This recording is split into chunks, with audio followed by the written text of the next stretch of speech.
Okay, Vin, one of the questions that we've had coming through here was if I had let's say, a mechanical device, do I actually have to have it all built and ready to go and present this finished product to get the patent, or is it just that it has to be designed on paper? What do I need?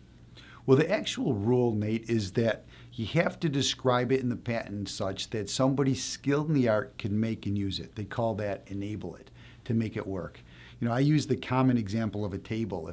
If you were to describe, for the first time to build a table that it has a top, a bottom, and 4 legs, you don't actually have to build it because you could show that to a carpenter, the blueprints for it, and then they could make it. And so that would be enough.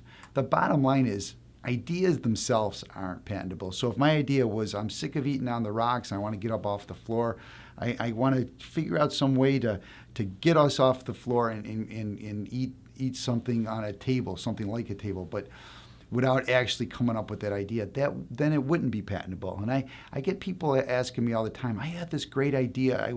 I want to make this thing. I said, well, how would you make it? And then they always say, well, I'd get an engineer to figure that out, or I'd get somebody.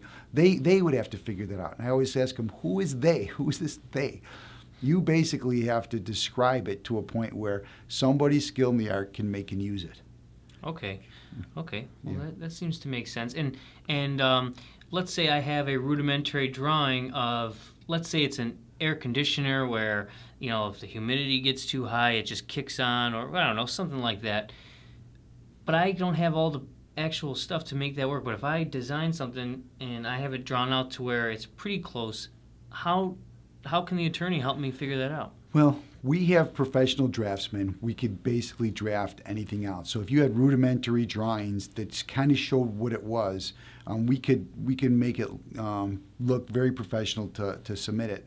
And the other part of it is, if you have all these working parts to make something work like that, you can describe that they work in conjunction with each other without knowing how to make those individual parts or without knowing how to necessarily connect them up, but having a description of a system, of something like you talked about, and having the rudimentary parts all put together to make the whole thing work. So yeah, people ask me, well, what about the fact that the air conditioner is already out there? What about the fact that what did you say? Humidifier, the humidifier detector or sensor is already out there.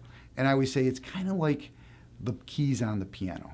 Everything in the world is already out there. And each element, like the sensor and the air conditioner, are those keys.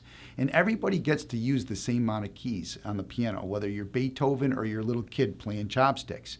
Now the question is, are you Beethoven or Billy Joel or somebody in between by putting all these parts together to come up with the new thing? So you have to have that inventive step. If you're just playing chopsticks by putting something together, and what I mean by chopsticks, again, we go back to the 3 basic things to whether or not something's patentable. Is it new? Is it useful? And is it non-obvious improvement over what's already out there? So the question is whether or not when you're putting that together, it's just something obvious that anybody that's skilled in the art would look at and say, yeah, I could paint it any color, or I could put any kind of sensor on that machine and it would do that. Those are the questions you have to ask to whether or not it's patentable, and we could help you answer those questions. Yeah. Thanks, Vin. Great info. Okay, thanks. We'll see you next time on Ask the Patent Attorney.